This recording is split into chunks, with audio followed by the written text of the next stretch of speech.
Everybody, and welcome to Tuesday Training. I hope you're having a fantastic week. As always, we are live from Austin, Texas, right here in Insurance Syndicate headquarters. And man, we have a great show for you.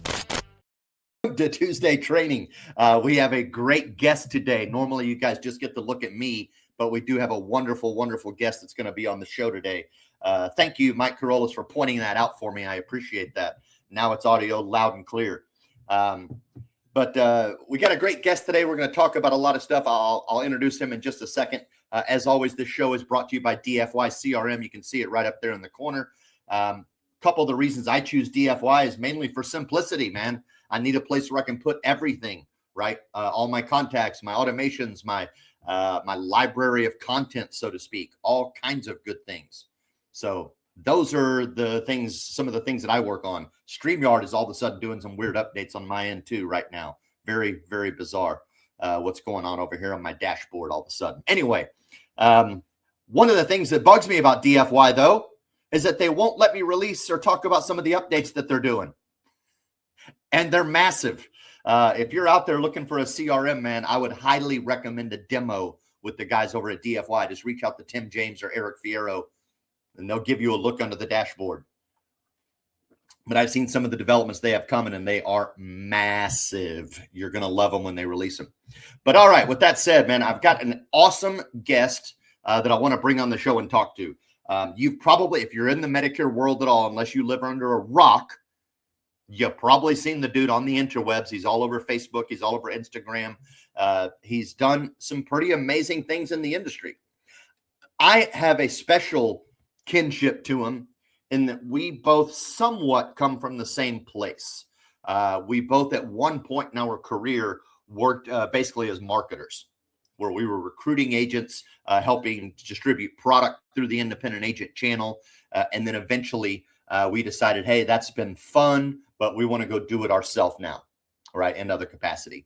Mine might be a little bit different. I started as an independent agent, moved into wholesale, and then moved back to now agency owner, but very, very similar. And yes, Tim, I see your comment there, DFY for life, baby. But I want to chat with him quite a bit because one of the questions that I saw on Facebook recently from a newer agent in one of the Medicare groups was, hey, if you're a brand new agent, how would you get to 100 clients as fast as possible? And the gentleman that's going to be speaking with us today is definitely one of those people that can answer that question. And I'm super excited to bring him on. I originally met him in Memphis circa 2021, if I remember correctly. Might have been 2020, but I think it was 2021. We were at a conference there, and that was the very first time I met him. And then since then, I've seen him around and around and around, and I've been able to watch him grow and develop his own distribution, his own agency, et cetera, kind of from the bushes, so to speak, right? We don't work directly together, but I've definitely been watching and super impressed by him. Always have been impressed by him. So I definitely want to get him on the show. He has been known as the Medicare Machine. He runs Medicare Peace of Mind, and I think he's rebranded it a little bit to Legacy Peace of Mind out of Colorado. But let's get him on stage, Mr. Joshua Youngs. What is happening, my friend? What's up, brother? How you doing? I'm doing fantastic, man. I appreciate you asking. I actually don't get a lot of people ask. Well, I do care how you're doing, so I'm glad you're doing good. That was always my standard open when I was doing door knocking. When I would knock on the door, and oddly enough, the person on the other side of the door would actually ask me, "Hey, how are you doing?" Yeah. So, hey, man, I'm doing great. Thank you for asking. I don't get a lot of people ask, and that always good icebreaker. They'd jump up there and they'd look around like, "Yeah, I bet you probably don't get a lot of people ask as you're running around here banging on our doors and interrupting us all day." Yeah, and I have a hard time. I dropped my kids off at school this morning, and I think about half of the kids I said good morning to look the other way. So it's harder and harder nowadays to have cordial conversations. That's for sure. Man, it is. Is it not? and I don't want to take this interview there, but I'm glad you brought it up because it's something that I feel, and I think probably most people out there, especially in our age range, probably feel it the most because we are so used to the organic engagement, organic talking to people face to face, shaking hands, making eye contact, having those direct conversations, taking time to listen before you respond and communicate versus now everything is just everybody's right here. Oh, I don't want to talk to him on the phone. I just want to send him a text. I don't want to see him face to face. Can we do a Zoom? Like, is there some other way that I can distance myself from that uncomfortableness of having to share oxygen with that other person? We're losing sight of that as a population as whole. That's perfect lead in, actually, because you're one of those agents, as I've watched you develop, you are a mix of old school and new school, at least from my vantage point. Yeah, and I want to dive my into soul, my soul gravitates to the old school for sure.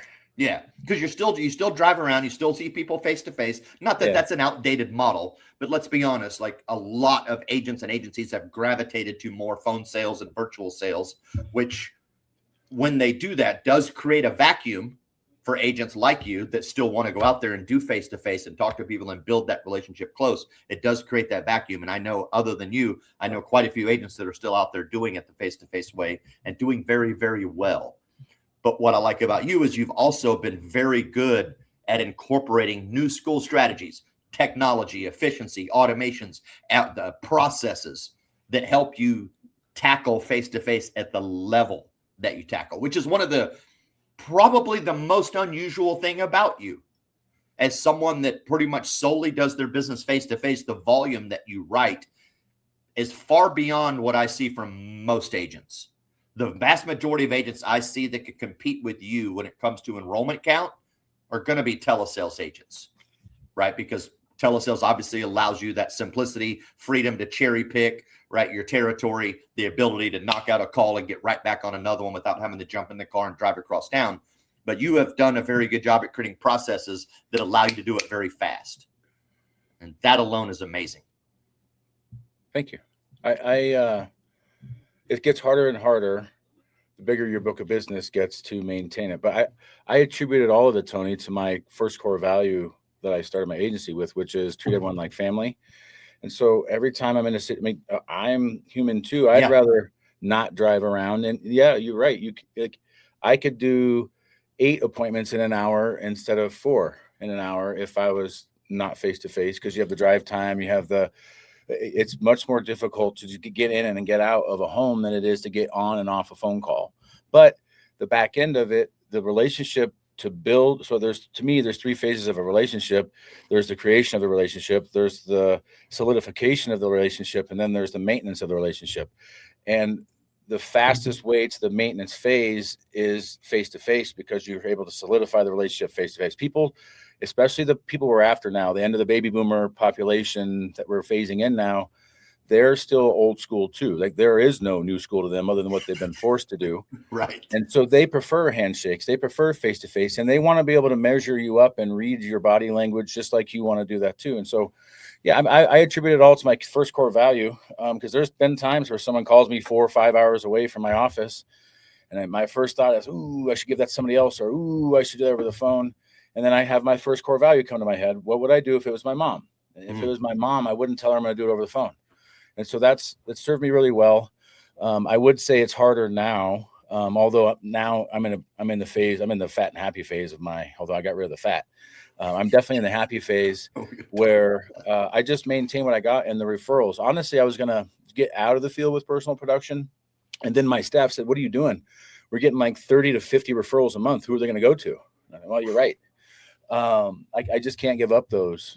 And the reason is, the second you start passing off your referrals to someone else is the second you'll stop getting referrals, because the people that referred them to you told them about you and your experience and your process and how you make them feel.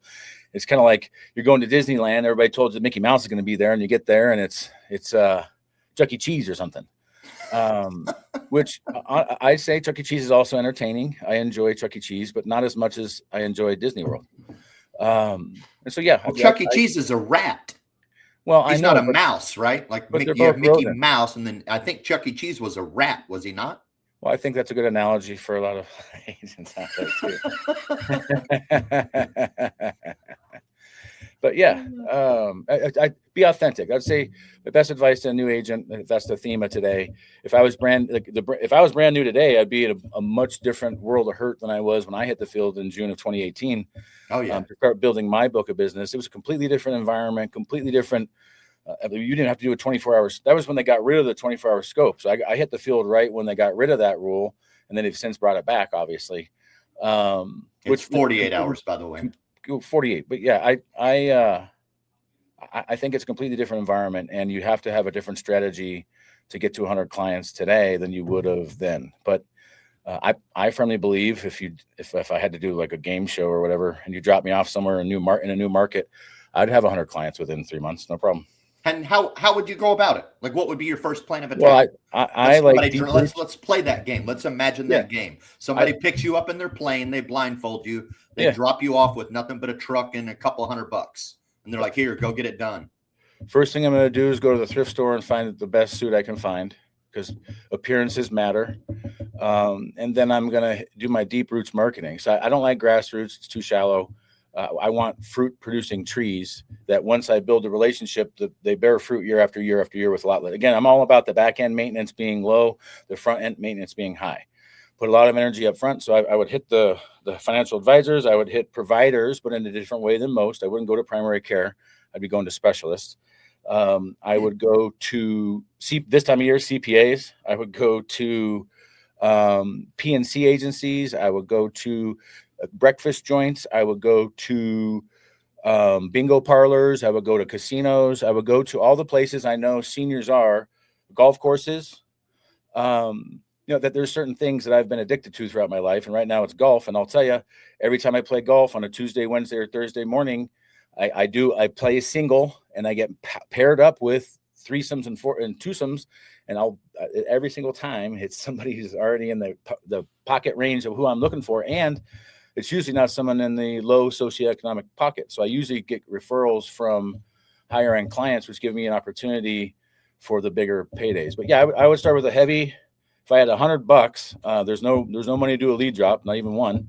And so I guess you could risk it, buy a scratch ticket. You go play gambling and try to double your money. But I would invest it in a suit. I would invest it in a goodie bag. So I would go to the dollar store.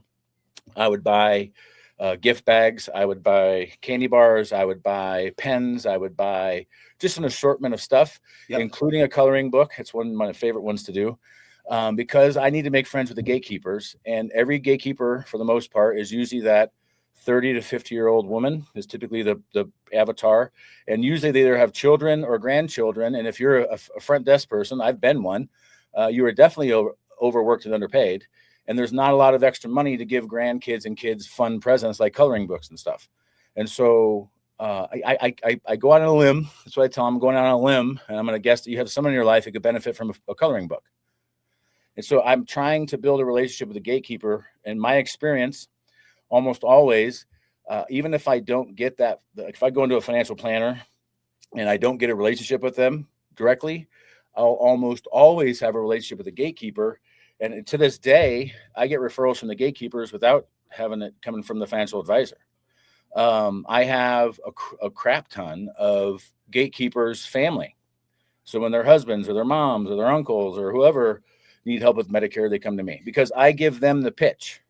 So eventually, if you do it right, so you gotta not be the friend or the guy or gal that's always asking for money, in my experience. So I would just have a heavy grassroots campaign. I would go to housing facilities. That's one of the biggest gold mines I hit right out the gate when I hit the gate running.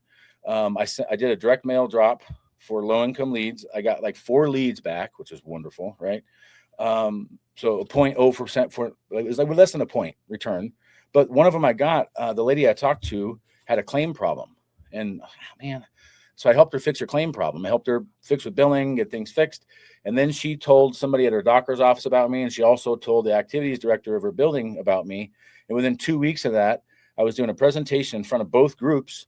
And within 3 months, I had 85 people out of that building of 400 as clients. And so those would be the tactics I would take, because what you want to find is one, what I call a fanatic, which somebody that just loves your personality, your charisma, and your energy. And then once you help them, they have this reciprocation obligation to want to give back to you because you gave to them with nothing to gain. And so that's the strategy I would use, Tony, right out the gate. One of the things you said is like you wouldn't bother with primary care clinics. You would talk to specialists. Yeah, primary care clinics are so saturated. I have an idea of why you said it. I figured it was saturation. But well, it's oversaturation. And beyond that, I know what the average agent is, which is even lazier and even more of a creature habit than I am. And almost always what's going to happen, it's kind of like, I'm going to use girls because I've only dated girls in my life. It's kind of like the girl who's been abused by too many men in a row, where all of a sudden every bad thing they ever did, I did too, all of a sudden. And so you go into a primary care doctor's office and the last 5 agents have all said the same thing, just like you're about to say. Yep. And they all showed up once or twice. And when it didn't turn into the gold mine they thought it was going to be instantly, they abandon it. Yeah. And so they have a lot of lies. They have a lot of unfinished promises. And so I try to go in the back door through primary care doctors, AKA get one of my clients to tell them about me, versus go in the front door like everybody else. And so I would target, especially right now, because we're entering this, we have 45 days left of OEP, and then we're transitioning straight into rest of year, or ROI. And for most agents, that's the, I don't know what to do with myself time. And the pipeline usually dries up, which if you start a strategy now, you can continue your pipeline in this manner. And I would go after specifically endocrinologists and cardiologists, because most areas that have a dual SNP with a continuous election period, you can use once per year, which is awesome, because then once you use it, no one else can. That's the relationships I would be developing, and I would be going in there with the point of pain they most often deal with, which is prescriptions. And so I would go in and I would say, hey, if at a cardiologist, I'm going to say, hey, if you guys ever have people that have problems with getting Xarelto or Eliquis, or list the drugs that they have problems with typically, because that's the first person they call if they get to the pharmacy and the drug is $300-400 a month. They call the doctor's office, and it's that front desk person again. The gatekeeper takes all the flack. And so I would try to position myself that next time they hear that point of pain, they think of me. Yeah. So that's why I would go after specialists. That's super savvy. Just the cardiologist and endocrinologist angle. And I want to hit this because I want to make sure that the agents that are watching pick this up. As soon as you said it, I knew that was genius, because I know what the demographics look like for the senior population, not only now, but in the future. You've heard me give this talk, where one of the things that I talk about is the rise of chronic disease among seniors, right? By the time we get to the year 2030, 48% of all people 65 and older will have diabetes. Yep. Hence, if you have diabetes, you also have heart issues, endocrinologist. almost guaranteed. Of that group that have diabetes, about 83% of them have heart complications or heart disease. Yeah. They are sister conditions. They're tied together. Correct. So very smart. Go after the cardiologist, go after the endocrinologist. Excellent. And also good, because those are two specialists that I get asked about from my clients. Hey, I'm looking for a good endocrinologist. Who do you know? Yep. Can you help me locate one? Right. I need a good cardiologist. My other guy moved, or whatever it might be. And that's a great point, Tony. That's if you don't have anything else to offer. Let's say let's say you're in a market with no dual SNP plan. Now what do? Well, what I would do is I would fish in my own pond, AKA if I don't have a book of business, I would talk to my warm market, mom, dad, uncle, sister, church friends, whatever.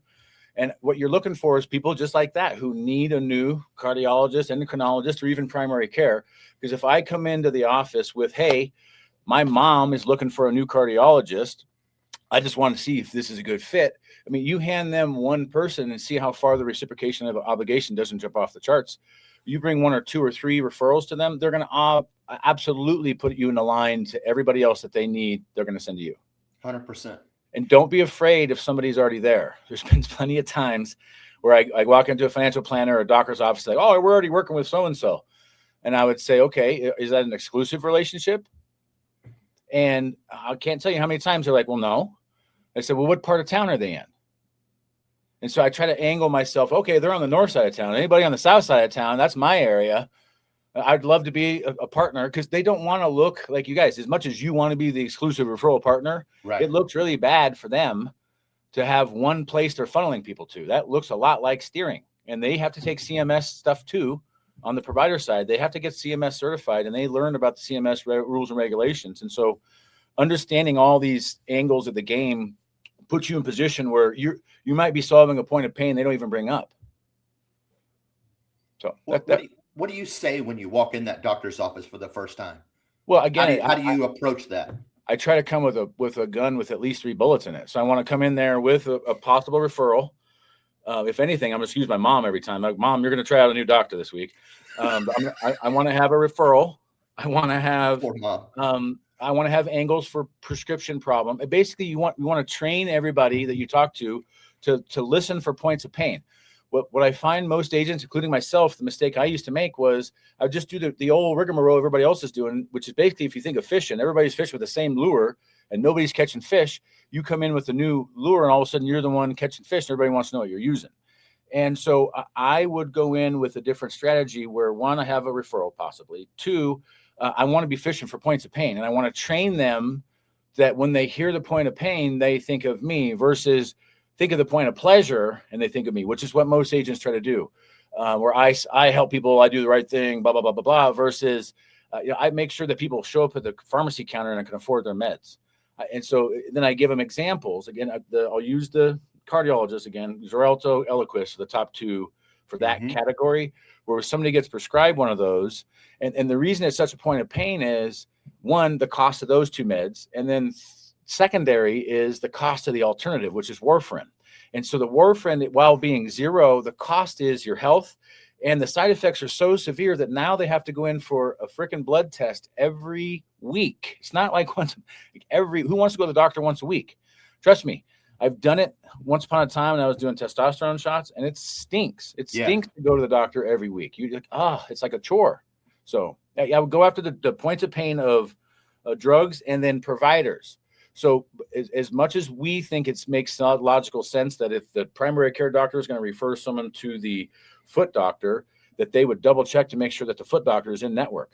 They don't have time. They don't have the resources. And so I try to position myself for the 2 or 3 points of pain. And then I'm always trying to pitch for a lunch and learn.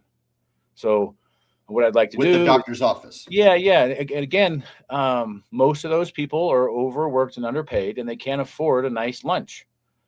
And so the game I like to play is, first you schedule it, then you get someone to pay for it. So schedule as many lunch and learns as you can. And I promise you, if you wanted to campaign this week, the rest of this week, it's Tuesday. If you spent 2 hours on Wednesday, 2 hours on Thursday, I guarantee you could have at least 2 or 3 lunch and learns scheduled for Friday if you wanted to. And what you would do is get them scheduled first, and then reach out to your carrier reps. The ones I find easiest for this would be Humana Devoted. And if you have a company like Select Health or some other small regional boutique carrier, they are hungry for business, and they're hungry. They don't have the resources to find an agent like you who's willing to do the work. What they have are what I call baby birds with their mouth open. Everybody's feed me leads, versus very few people are willing to like roll their sleeves up and get out there. And I want to like create leads. And so if you can take that kind of mantra, first you need to build a relationship, right? So first thing, again, this whole thing, like DFY, perfect segue. We're talking to Tim and Eric later today, because they're going to take over my CRM. And so they don't just do done for you CRMs. They also, if you want to do your own CRM, they'll black label, I think they called it, where basically it's mine, but they do all the dirty work. And so, but CRM, what does it say there at the bottom, Tony? In the bottom right of the screen, it says customer relationship management. And I call it maintenance. Like, management's one thing. Management sounds terrible. No one likes the manager, but maintenance. And what I mean by maintenance, and this is where the problem can come in for a lot of agents, and I fell into this too. You can over automate. You can over delegate. And to the point where, like, my first 1,000 clients, because of the relationships I have, number one, like 300 to 400 of them are the ones that want to shop every single year. Why? Because I trained them that way. I told them we were going to shop the plan every single year, and I'm the guy, and blah, blah, blah, blah, blah. So a lot of those folks won't talk to my staff. They refuse to. They get upset and angry when we try to automate and delegate. But what happens when you over automate and delegate is all of a sudden now you start, like, think about if you, like your mom, I don't know if your mom's still alive. My mom is. But if I started to just maintain my relationship with my mom with automations, our relationship would go to crap. because she would sniff it out really quickly that this is not how you talk. This is not how often you talk. And so your clients, I would use automation for announcements and holidays. That's what I've learned. Announcements, AKA like the office staff is sick, so we're understaffed, or we're closed for Friday for Good Friday, or hey, there's a drug change in the formulary on your plan. Like those are the kind of announcements I would automate. And then holidays, automate the holiday messages. On Valentine's Day, I could show you right now. I had one person who was pissed off, and they weren't even my client. I don't even know how he got on the list. He said stop, but every single other person was, oh, you guys have a great Valentine's Day too, or I hope you're in there, and blah, blah. So that part of the relationship you can maintain and manage with the CRM, but don't get caught up like I did, where you over automate and try to remove yourself completely. What I've had to do this quarter is get back to the basics. And so I've been calling all of my clients personally this quarter just to say hi and check in. Kind of like my mom. If I hadn't talked to my mom all year, that dreaded phone call, we got to call and you got to eat it a little bit, where they're like, why haven't you called? And you can explain. And basically I can now tell them I got like 3,000 something clients. I call them grandparents. So I reverse adopt. If you're not using cool language like that, like I reverse adopt every single person, and they all go, ooh, I want to be reverse adopted. And you got to remember, and nowadays the dynamics between child and parent and grandchild and grandparent have changed. And there, if you look on Facebook, there's groups dedicated entirely to how there's absentee grandparents or Facebook grandparents, where they only want to spend time with them for a little bit to take some pictures to put on Facebook. And the old school, like, Tony, how many people do you know that drop their kids off at their parents for the summer now, where they get that full 2-3 months with the grandparents and they get to develop that relationship? Very limited supply. But again, I don't have any kids, so I hang out with dinks most of the time. Sure. But I can tell you, like, our kids have a very deep, strong relationship with their grandparents that live close to us. My mom, it's harder because of the distance, but you've got to understand that's the dynamics that it's not just if grandparents are having a hard time maintaining relationship with children and grandchildren, what gap does that leave for you to fill? And how many of us have had people that we consider like a second parent, a second grandparent, et cetera, maybe even call them that? And that's the level of relationship I want to get to, because if you want to get 30 to 50 referrals a month, guys, these aren't coming from financial planners and doctors and whatnot. My financial planner, the average one, I have like 70 relationships. I average like 3 referrals a year from each of them. But if you have 70 of them, we're talking about 200 referrals for the year. Where most of my referrals come from is my client base, because I offer a very consistent experience. They all expect the same thing because I've dialed it in where the system and process that I do is just the same one every single time. The charisma, you guys, I use the same jokes on every single person. It's like it's literally almost like a script, but it's not. Right. And so, yeah, I think old school is going to be the new school soon. It's just like retro anything. It's been long enough. Frankly, most people I talk to, especially in our area and industry, the clients are sick and tired already. AI fatigue is real. Like, go through Facebook right now and go like, it makes me sick. How many people are just, oh yeah, ChatGPT, make a caricature of me and let's post it and let's see how many likes we can get and blah, blah, blah. And you know what? That's what works, because if I can tell you from watching my professional dashboard, that's what works. People are sheep. And so the quicker you can move away from the herd to create the new way or the old way. And again, most new fads, like right now, Mohawks are back in. Okay. The haircut? For all of you who aren't old enough, that was an 80s thing. Yeah, it was. And before that, it's been cycled through 3 or 4 times in the last couple hundred years. And that, like, how many different unique ideas are there for hairstyles? How many different unique ideas are there for clothing? How many so it has to be recycled. And we have to understand that retro is always better. And so if I was going to go after right now, again, using the same thing in the field, and I had no money, honestly, what I would do, in addition to the deep roots marketing, one of my favorite tactics nowadays is to find all the local, whatever's left of class reunions. And right now we're talking about the class of 78, 79. Those people are the ones that are turned 65 right now. And so I would go try to sponsor their event. I would try to show up at their event if I could. Heck, I'll be what do you want me to dress as? Elvis? Whatever. I don't care. Do something that has to do with that 70s, late 70s, early 80s theme, and start doing stuff that they gravitate to.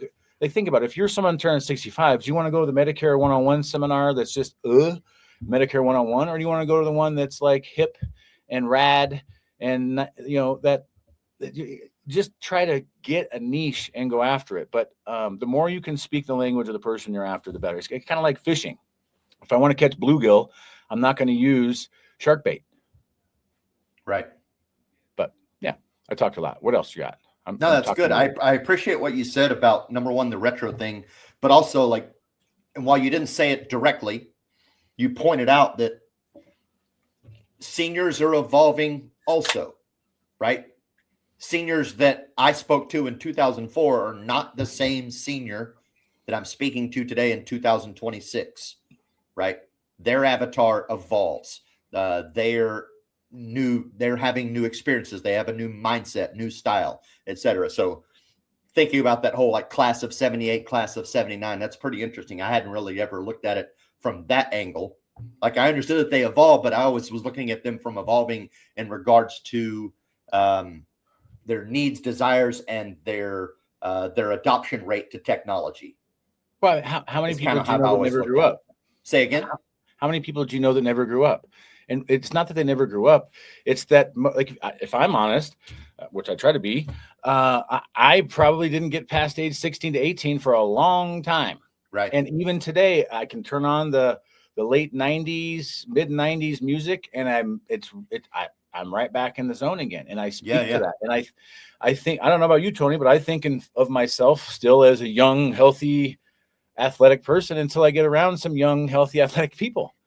And the reality is time catches us all, right? But none of us let go, and nobody really gets older. We just grow old. Like, time passes on us all, but our mind stays young and agile. And so, yeah, most people, if they're going to get caught somewhere, especially with this demographic, like, everybody understands the science of it, right? Like, most of these people use drugs and alcohol at an earlier age than maybe the previous generation of them. And if you didn't know the science of it, if you start doing drugs and alcohol when you're 15, 16, 17, in many ways, you freeze your brain's development at that stage. And it's impossible to mature past that until you get way deep into life, and life kicks you in the head a couple times and you fall on your face a couple times. And so, yeah, the more you can endure to someone's youth, because that's what we all are holding on to, right? The fountain of youth. How many times have you watched a cartoon talking about the fountain of youth? Why is that attractive to everybody? Why is there a cliche that says youth is wasted on the young? Because we all understand with perspective that really was the good times. And for me, I look at retirement for most people as a second childhood, more so than I do as like putting someone out to pasture, especially today. Like, when I look at, like, when I was first getting into this market, what a 65-year-old looked like compared to today. Like, some of these 65-year-olds are still smoke shows, both men and women. They're buff, they're active, they're not the old decrepit old ladies and men that I saw when I was a kid. And so, again, people are living longer, which is good for you if you're in this business, because now instead of having a 5-year client, you got a 20-year client or a 25-year client, as long as the government doesn't screw it all up. That's the only word I have. Dude, that statement that you just made is true across a lot of levels. Like, for example, and on topic, but a little off topic, I saw something pop up somewhere as I was maybe doom scrolling, and it was talking about actors that were in high level roles in their 30s. And I look at them, I'm like, shit, they look like me today. I'm 51, right? Back in the 60s, 70s, like Sean Connery, some of these guys that were doing jobs at age 30, but they looked like they were 50, at least in my brain then. And even now when I look at him, like, damn, he still looks like, he doesn't look like a 35-year-old or a 30-year-old as I see 30 and 35-year-olds today. And that's definitely true, obviously, at the older age, the 60. I just had a guy in my office yesterday that I was helping out. He just turned 65, super athletic build still, very active, right? Real cool dude, worked at Dell, retired, got a lot of money, but like very active, very buff, very smart, very snap, very intelligent, like totally different than what what it had been in the past, which is an interesting thing. How that has been, I assume through better health, better living, I would think, but I don't know, because it seems like our food is always on a downward trajectory instead of an upward. So I don't know how people are getting healthier looking now than they were, but I would argue there's a lot less stress today for someone who's in that phase of life than there was 20, 30 years ago. Definitely makes sense. The medicine is better. Medicine's not curing things, but it's better at making us live longer, because that's the game the pharmaceutical companies are in, is how can we get them to stay paying customers as long as possible. So we got to understand all that, and that's the angles. And like, if you're looking to grow without having money, you got to find a niche. You got to find a niche. And when I hit the field, it was low income, but frankly, that market's been completely ruined. Combination of everybody involved. Expand on that. Why would you say it's been ruined? Well, the continuous election period's gone, which was the big attractive to that, was you're able to do year-round business. So when I hit the field, it was very cost effective, because they have not high expectations of dinners and seminars and all this other stuff. You can get away with doing a pizza party. And so if you've never done a pizza party, it costs you $30 to buy 3 or 4 pizzas, and you can feed 50 people. And so the marketplace has evolved where that side of the market's harder to get into. And when you do get into it, it has a lot more maintenance.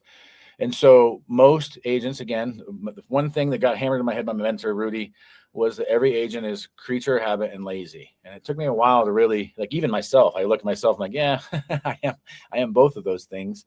But the idea is to set your habits where it fights the lazy side, or do things that you like and enjoy so that you can be lazy. So for me, I basically, the only thing I'm doing, and I'm only doing it because I have to stay sharp with it, is seminars. So outside of referrals, seminars is the only new blood I'm bringing in to my realm, if you will. But it's because I love doing the seminars. It feels like a performance. I get standing ovation claps on half of them. The relationships, it's fun and engaging. I've gotten better and better at it, where it's not about the content anymore. It's about reading the room and connecting with the people and building. I start building a relationship right there. I get an hour and a half in front of them. I'm already building that relationship of trust and credibility. People can hear the speed at which I talk. Like, you can't talk as fast as I talk unless you know what you're talking about, period. Yep. Unless you talk in circles, and people can see that from a mile away. But you just have to learn to read the room, learn to read who's in front of you. But most of all, just be a human being. I think that's the biggest thing I can tell people, whether you're on the phone working leads or whether you're face-to-face working leads, your ability to slow down and just sit in the pocket of having a conversation for a minute. So how are you doing today? I hear a dog barking. What kind of dog you got? And you hear that inflection that I did there. You have to have that curiosity. I'm just curious. You can almost ask anything, Tony, if you say, I'm just curious. It's one of my favorite phrases ever. Mm-hmm. Like, it's almost like, I'm not trying to be racist. It's in that same level where, like, some of the people that have said that to me have then followed that up with one of the most racist statements I've ever heard in my life. But because they prefaced it with, I'm not trying to be, it softens the blow somehow. Same thing with just curious. Like, I'm just curious, but why don't you wear pants? Like, you can get away with doing really aggressive questioning if you just use the right verbiage, the right tone and inflection. And again, if you didn't notice, both times I tilt my head like a dog. Like, all these things I practice so many times that I do them even when I'm practicing. But I'm just curious, if you don't tilt your head like a dog that heard a whistle or something, you're missing out on the full body language part of it, which is another reason why I like to be face-to-face, is I've fine-tuned my ability to read people very, very, very well. And I can recover from making a bad statement. And I can also figure out when, like, anytime that it starts, it's kind of like when you're trying to balance. Anybody ever done the broomstick on your hand thing, trying to keep it balanced? You're watching for which way it's tilting to know what adjustments to make. Same thing with watching body language and listening to tone, inflection. If someone goes from talking sentences to talking words, like, you've said something to either piss them off, hurt their feelings, offend them, and you've got to go back in your mind and backpedal to where that was so you can explain your way out of it. Make a joke, break the ice. Be a human. I think that's my best advice for someone who's new, is, like, we're in the world now where human is going to become the new currency. Like, how human can you be? Because AI, everybody's worried about AI. Like, until AI proves to me that they can show emotion, show guilt, show remorse, show compassion, I'm not worried about AI at all. AI to me is just an assistant I thought I never would get. and it helps me be more efficient on the stuff that I'm not good at. Yeah. So that's how I'm leveraging it. You said it perfectly. I mean, you hit the nail on the head, at least. Like, we're in this weird space where not only have we been dealing with a ton of disinformation already, misinformation and disinformation. Misinformation, people putting information out, they don't know that they're misinformed, right? And then disinformation, people that are purposely putting out incorrect info. And then now we have totally fake information created by AI. So we're in this weird space where we don't know what to believe, right? So we're like, oh, well, I don't know if I can believe in that or invest my time or my energy or my mental acuity into that because it might be fake. So I just immediately discount it. Now, the problem with that is now we start discounting real shit too, because we can't tell the difference, right? So then you have a really good agent that's on video teaching Medicare or something like that. And they're like, is it AI or is it not? And they don't know. So they just immediately discount it, right? So all of our great efforts start to get devalued. Great point. And why, again, we're creating a weird retro vacuum where people are going to hunger for that organic, gritty feel again and sharing some oxygen. Because then we know, right? We know for a fact it's real. Because we're in that weird space where we don't know for a fact that it's real unless we witness it ourselves organically, right? Yeah. And unfortunately, I mean, I know that that's the big beef that's in the world of, let's just say, news and politics, right, and culture. But it bleeds over into things like what we're doing in business, 100%. When we're trying, especially when your business is created around building relationships, which this business 100% is. It is a relationship business. I do want to dial back to something that you said regarding the DSNP market. You said that opportunity is kind of gone, so to speak, at least from a year-round sales standpoint, right? Unless you cheat and make up election periods and shit. 100%. You can always abuse it. That's one thing. But let's stay away from that. I'm of the different opinion. I prefer that they got rid of the constant election periods. No, I like it for sure. I'm not saying it's dead if you can get a pocket of it. It's just for this time of year right now, it'd be very difficult to penetrate that pocket without move-ins, without agents, et cetera. So it's not that the market's dead. It's just another one of those areas that's oversaturated, that the carriers and everybody for the last 5-7 years. And right now, if you were to call any company out there that's doing live inbound transfers, who are they transferring you? Yeah, mostly nothing people. But that pocket. And so the problem 100%. with that market is they are plan changers. And many of them are used to the shopping cycle. And for me, I'm at a point in my career where I can't afford a bunch more shoppers because there's only 53 days in AEP. Right. And I'm already trying to cram hundreds and hundreds of people into that time frame still. And so for those of you that have never done 650 applications in an AEP before, 400 applications in AEP before, there is no balance. Your family doesn't see you. You don't see nobody else. You're tired. You're worn out. And it's a sprint marathon that I'm not interested in anymore. And so I'm not saying it's dead. Dead. It's dead for if I was starting over today, it would not be the main thing I was going after like it was in 2018. Right. Because you can't really sell it year round now unless it's just agents. Yeah. See, I like that better because now my book is protected more. People aren't going to, poach my clients in June for the quarterly SEP that they can. I mean, they'll still try, but they'll probably abuse an SEP to do it. But yes. I mean, but they're less prone to move. Well, and then I love the fact that the whole fight and hide plans, because if I can get them in the best integrated plan in their area, I've noticed that in not every area, but in a lot of areas, there's only one or maybe two integrated plans. Mm-hmm. So once I can get them into that plan, assuming it is a solid plan for them and takes good care of, they're locked in, dude. Those people aren't going anywhere. Well, and it still has the positives. The one positive about that marketplace is they're one of the highest referrers that there are. Yeah. Like they want to, like everybody they live with is also struggling too. And so if they find if they're the first ones to find a $300 food card instead of a $200 food card, they're going to tell everybody in that building about it. And so you can get bigger pockets of that. But again, now you're in that situation. Do I have a special enrollment period? Yeah. And if you don't, if there's a FEMA, but again, I feel like that thing's abused too. And it is. I'm against all that stuff, but Yeah, You and me both, brother. I'm excited. I think what Humana just did was a couple of reasons. Now that I'm seeing the dust settle on it a little bit, it's becoming clearer of why they did it. But that being said, I think that this the swinging of the rope that we're seeing of going away from the call center model and rewarding volume, and now the new reward is high quality business. I think that the course correction we're seeing now is advantageous to all markets, including the low income market. And if you can get, so let me be clear, if you can get into a pocket, if you have a conduit, low lying fruit, if there's opportunity in your area, there's somebody on my team who built their whole thing off of low income housing facilities. He's got hundreds of relationships with those. But the same problems arise. This last AEP, he had issues with carrier reps from unnamed carriers going through and poaching his book of business behind him.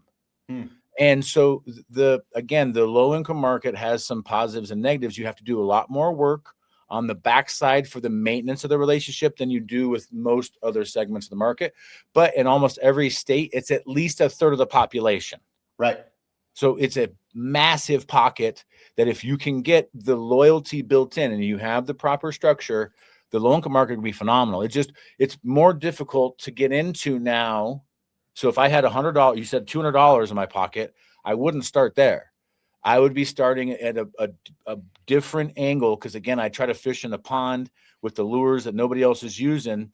And where that was the pond nobody was in when I think back to the first low income drop we did with Rudy, I think it was like 2007 or 8. We got like a 14% return on the first drop we did. Like, when I think about that, and then the next one was like 9%. The next one was like 12. So we did like 2 years in a row where it was like 5+% on every single drop. Like, that's not possible now. No, it's definitely so not. you have to move through it. Own the Medicaid renewal and you own the plan. 100%. So the other part of it is in my office. That's a great point, Rebecca. In my office, we do offer that service. Like if someone needs to apply for Medicaid, we're not like go down to Medicaid and apply. We like literally schedule a 45-minute appointment, come into our office, we'll help you submit the application. Same thing with low income subsidy, same thing with Part B, same thing with something simple like let's create their Medicare.gov account. Let's help them create their SSA.gov account. Let's help them create their Humana portal login, their Aetna portal login, their Devoted portal login, help them sign up for Silver Sneakers. Like the more stuff you get your arms around and help them with, the more full service that you are and the less likely they are to let anyone else come involved. And absolutely.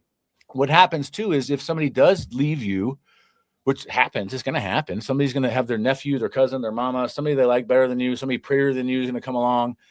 But if they don't provide the same service as you, almost always what's going to happen is the next AEP, they're going to come back and say, look, it's kind of like the people that get remarried to the person they divorced. Like, look, I tried it.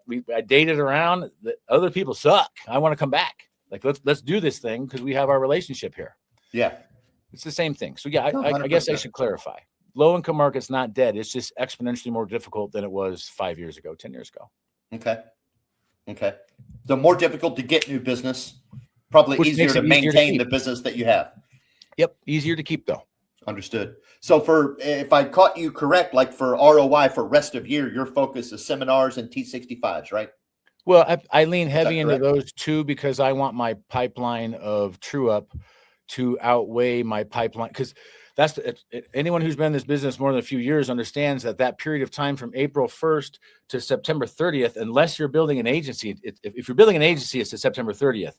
If you're just an individual agent, it goes down. Your every app you write on a plan change is prorated smaller and smaller the farther in the year that you get.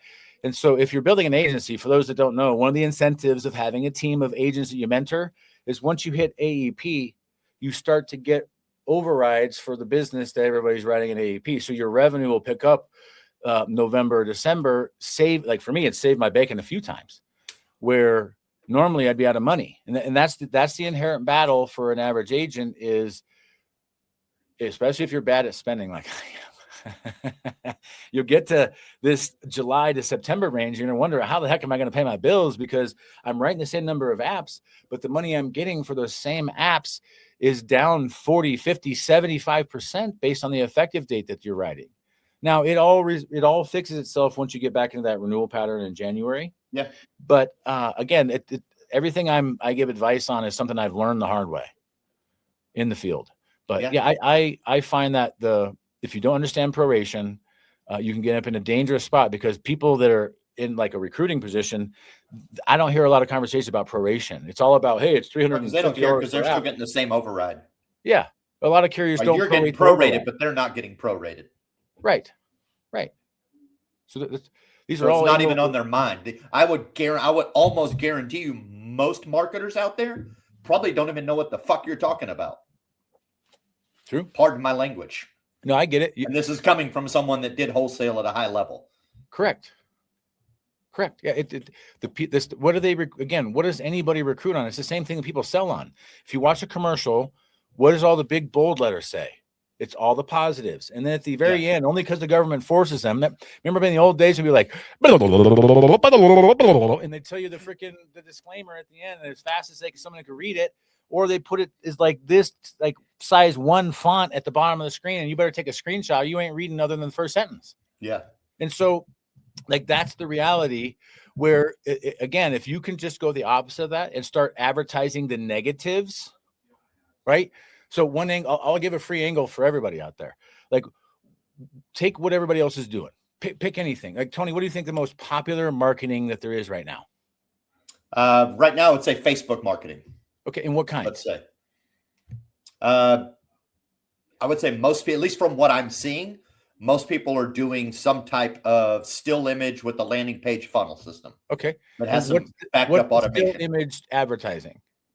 Usually penalties related to Medicare. Don't do this, right? Your mistakes.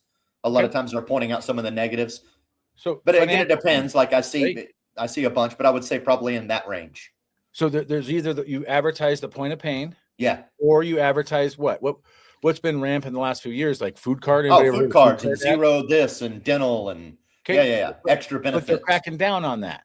Correct. And the free reign of being able to just advertise about whatever, now it has to be CMS approved, or it's supposed to be. You're supposed to have the SMID on everything, right? And so there's points of regulation there, but all you got to do is just think outside the box on that. And so if somebody's advertising the point of pain of penalties, avoid the penalty, all you have to do is put out what the actual penalty is. So now you're eliminating everybody else's advertising by advertising the opposite, which is they're advertising fear. And if they're advertising fear, you advertise comfort. And you just got to go on a heavy campaign of education. And that's all this is. And the funnel landing page thing, you guys, it's effective. Why? Because the average agent doesn't take any time to educate. Yeah. And if I did a training recently, Tony, on compliance, and the crazy thing is, of all the complaints I've ever been a part of, like I've only had 3 out of 3,500 clients myself. None of them were founded, but I've seen a bunch from my downline. I'm sure you have too. Like there's a crap ton of CTMs going on. Like, ladies and gentlemen, the stuff they tell you that they're going to worry about in a CTM is not the stuff they're worried about in a CTM. Like, frankly, I've had clients that did not go through the summary of benefits, or agents that did not go through the summary of benefits with their client in its entirety, like they train you that you're supposed to do. And guess what? Nobody ever gets in trouble for not doing. Not going through the summary. And so for me, I've removed that point of liability from the presentation itself, and I don't go through the summary of benefits until the in-force appointment now. Because I don't want to deal with the damn compliance of because you have to understand, the second you start going through the summary of benefits, you better be reading that thing verbatim, line by line, or you're opening yourself up for extra scope on that complaint. It's just understanding that the dynamics of this stuff helps you be like, how do you run a 15-minute appointment? You don't go through the summary of benefits. You give them, you guys, the liability is removed from you if you just simply hand the document to someone else and say, go through it yourself and ask me if you have questions, versus trying to be the educator and go line by line through that thing. You now open yourself up to liability, because now you're representing yourself as the attorney, helping them read the document versus them just getting the document and reading it themselves. Well said. And if you don't understand that dynamic, you really need to, because how many people talk to someone and say this, like they give you tax advice and they say, this is not tax advice. They say that they give you legal advice and then they put an asterisk, this is not legal advice. Why are they doing that? Well, it's because somebody got their tit caught in a ringer, excuse the expression, that's what my dad would use. And you have to understand that dynamic, and it helps you to advertise. So if you're going to advertise, find out what it's really easy. Find out what everybody else is doing. Like find your most famous person. Now you have to get creative because people hide who they're doing. Like the big marketers aren't like marketing under their name. They've created ad accounts and other stuff that completely filter and hide who's behind the ad. But just start looking at what's producing and either duplicate it, but do it right, or go to the opposite lane and advertise the other side of the coin. If they're advertising heads, advertise tails. If they're talking about, I'll take the seminar thing. If people, what's the normal thing for people to advertise seminars? It's a twofold campaign: direct mail backed up with digital. And usually that's Meta right now. So if you're going to do that, like for me, I added a third layer of old school back end. So for my seminars, I'm still doing I'm hiring somebody to do the drop. I'm hiring somebody to do the digital, but then I make a compliant and get it approved flyer. And then I go paint the town. I go to every church, every place, every breakfast joint, all those things I just listed out earlier of where I would go for deep roots marketing. Guess what? The relationships I already built. Now I can go back and say, hey, Betty, I'm doing this presentation next week on Medicare basics. Anybody that you guys have, send them our way. Have them RSVP. And I had to get creative on how to track that because for me, I like to know what works and what doesn't. Yep. And so all you got to do is something simple. And I'll give Chris Weir credit on this because he gave me this idea. So why don't you just have the people that have the flyer bring the flyer like a ticket? Perfect. Now I know which ones the flyer worked on. I know which ones the advertising worked on. And so, again, one of my best pieces of advice is the means and method at which you acquire a client is the most likely means and method at which you would lose the client. And so if you're doing a bunch of phone sales, just understand your defense needs to almost 100% be on blocking out phone calls for them and teaching them how to turn on like if you didn't know, the new update on the iPhone, like at the top of your phone thing, when you pull up phone, it should give you an option to screen calls. Help your client turn that on. Help your client register for the do not call list. Help your client understand that Medicare doesn't have. Get examples of marketing pieces that your clients are getting so you can show them. I have like 10 or 15 pieces that are laminated that I carry around with me and say, if you get stuff like this, it's not from the government. I let them see the little disclaimer. See right here where it says, this is a solicitation of insurance from an insurance agent, blah, blah, blah, blah, blah, blah, blah, the stuff you didn't read. And you just start to educate them to what to avoid. And again, it's kind of like your kids. Like when I was in the 80s, I grew up in the 80s, Tony. So back then they told me to avoid the guy with candy in a van. But frankly, the guy with the candy in a van is not a threat anymore. Now you got to watch out for the guy who's playing Xbox. You got to watch out for the guy who's like the creeps, the fraudsters have gotten more creative and have adjusted. And we have to educate our clients on how to keep them away. Because your client doesn't want to be taken advantage of any more than you do. But I'll tell you, there's fraud that my father-in-law had his email hacked a week and a half ago. And it was like the worst thing that ever happened to him. Because his friend list, Tony, these blessed our hearts. These are a bunch of old school folk in the middle of Nebraska and Kansas and stuff. Some of these people actually went down and bought the gift cards that the scammers were asking for. Now, they were smart enough to call my father-in-law, and he was able to say, no, don't. Because basically the scam was they took control of his email, blocked him out of it, changed the password, and then they started sending emails to everyone in his contact list saying, hey, I'm in a tough spot. I need to get a gift card, but I can't get one. Can you get one for me and I'll pay you back? And they all knew him, and he would pay him back if that was the situation. But most of them were savvy and smart enough, but he's still worried that there's somebody out there that fell for it. That's an example now of somebody who has a point of pain. And now I can use him as the example that I just gave you for now. Guess who I'm talking to every single person of my clients with? Like, look, you got to watch out for something like this. And it's that simple step of educating them about what to watch out for that will help you have retention in a market like low income, in a market like any market, really. So anyways, I jabbered about that probably too long. No, it's well said, man. I appreciate it. And there's so many things. There's a lot of great nuggets in this video. We're going to have fun chopping it up into reels. One of my favorite things, just kind of going off as we're getting ready to wrap up here. I love that you brought up like when a lot of times people advertise, and we kind of hit it when we were talking about FMOs or uplines, but they advertise all the great stuff that they do, right? And then they have to do the little disclaimer. And I remember the very first time I learned that lesson, I was a kid, I don't know, maybe a young teenager, maybe even younger than that. And I was watching an orange juice commercial that was about 100% real orange juice. And then as you get to the end of the commercial where that guy comes on and he rattles off all the disclaimers super fast at a low volume, one of the disclaimers was may not contain real oranges. And I was like, wait a second. And I heard that. I'm like, they just said it was 100% real orange juice. And then this dude's may not contain real oranges. And that was the first time that I realized, like, oh, advertising is all bullshit until you get to the disclaimer portion. Yep. Anyway, man, good stuff. I appreciate you taking time to come on. If you could give one final piece of advice to yourself when you were a new agent, what would you give it? To myself, grow up. I spent too long worrying about whatever people thought. I spent too long trying to be famous. I spent a lot of money.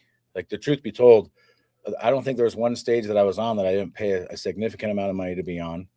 And in the back end of things, I've learned that half the people I shared the stage with were paid to be on that stage.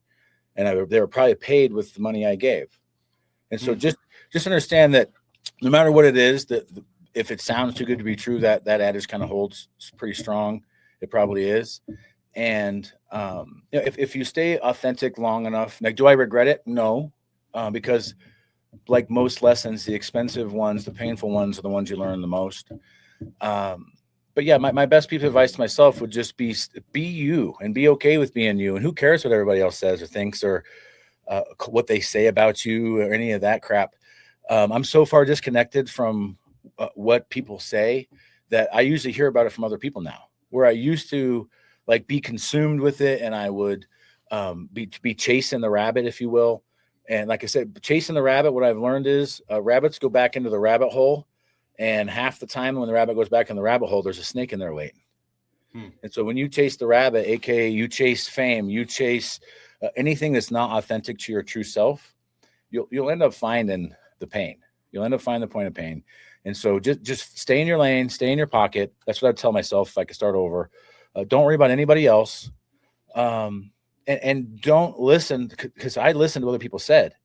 And if I would have not, and I would have just built a team from when I first hit the field, I'd be exponentially farther than where I am now. I wouldn't have to be making the transition I'm having to make now. Yeah, I mean, if you know what you're supposed to do, do it. If you know it's right and you know it's wrong, don't let anybody tell you to do something that you know is wrong. And don't let anybody tell you that you know is right is wrong. And so authenticity is probably the biggest currency anyone has. And that's probably the best advice I would give myself is, you have value, whoever you are, everybody watching this, listen to this later, you have value. And they say comparison is the thief of joy. It's only if you're comparing yourself to others, because you do want to compare yourself to like-minded individuals. You do want to have healthy competitions with other people if you like being competitive. But it shouldn't be the end-all, see-all. And that's probably the biggest mistake I made in the beginning of my career was I was chasing to be known rather than chasing to be right. And so that's probably the best advice I can give somebody. Interesting. Great advice. I'm not discounting it at all. You're just surprised that this guy said it. I get it. I'm surprised that you said it because, and I can only say this based on where I picked up knowing you. Like I met you about 5, maybe 6 years ago. It was in 2020. It was the COVID year of the first. Yeah. And Medicare even then, not as much as maybe the next year, but even then, like you were a standout. You seemed like you were doing it your own way. And then I noticed that even further the next couple of years when like every time you showed up somewhere, you looked like a fucking NASCAR driver and all of your orange or your green, or like you were like, I'm different. I'm going to do it my way. I'm going to do it authentically. So I never would have thought that you would say the words like, hey, stop trying to care about what other people think. Because you've never struck me as someone that cares about what anybody thinks. Well, and that's the whole idea, right? The persona people put on versus the realness almost always is the opposite. So the quiet person's actually really loud. They've been loud their whole life. And every time they're loud, goes, will you shut up? Will you be quiet? Will you be like when I was a kid, everybody told me I was shy. And so I held on to this moniker for like the first 20 years of my life that I was shy. And I think, I don't know, Tony, you think I'm shy? Not in the least. Yeah. So, I mean, I'm now able to embrace who I am in a real authentic manner, and I'm okay with it. And if you don't like me, I'm okay with that. Where back then I was not okay with it. And truth be told, that first Medicare con, Tony, is when I learned, because all of a sudden I was in a room with people that were my peers, because I was always wondering, like, how do I measure up? Yeah. Because I don't know how I measured up. And I'm sitting in this room and I go, so how many apps did you do in AEP? And how many apps did you do in AEP? And everybody's giving me numbers that are like a third or half of what I did. And so it was in those moments where my head got bigger than it needed to be. And the arrogance took shape, and it became about, look at me, right? Which I dress that way, but honestly, I just like color. I like the coordination. I like to I like the style. I like it. But I'm not dissing it. Everybody asked me. I appreciated it because it was suit I've had to buy 3 times in the last year because I went from extra large to large and now medium. So the good news is I buy these dang things off of Amazon and they're $70 shipped.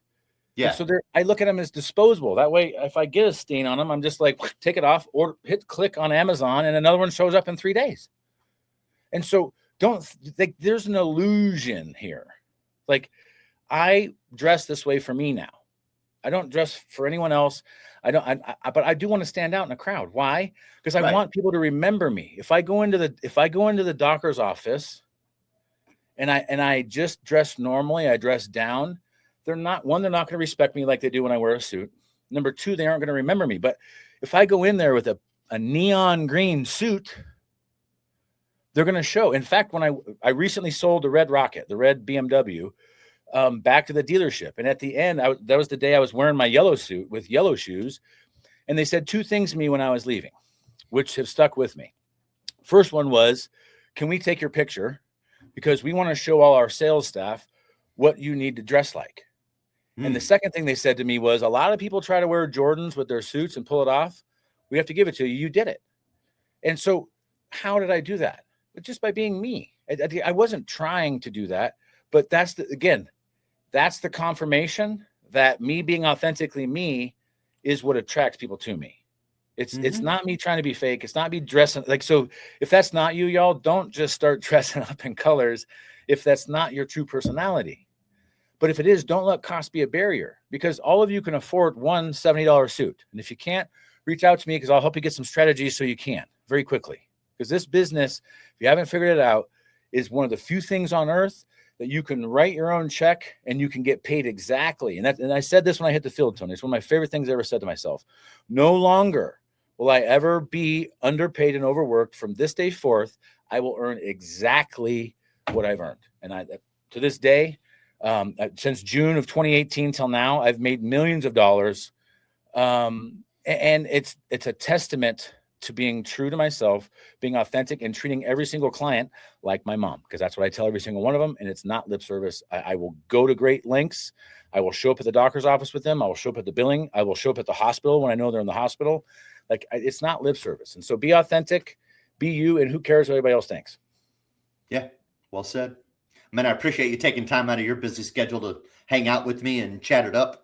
It's always good to connect with you. I love this stuff. I mean, you're one of my favorite people in the industry, because every time we get together, we chop it up. We have a good time. We laugh.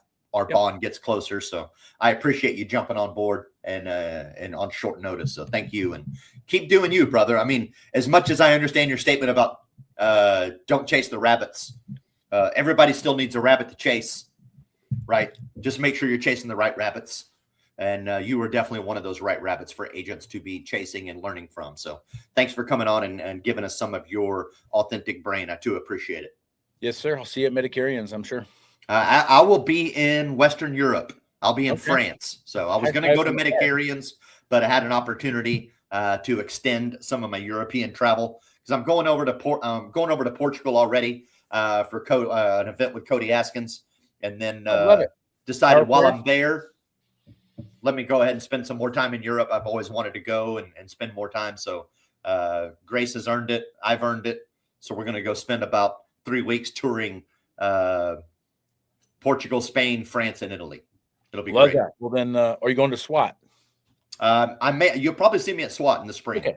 Well, I'll see you somewhere. If not, then next time I'm in town, I'll reach out to you just like you did last time you were here in Colorado. So Absolutely. one way or the brother. other, look forward to seeing you again, brother.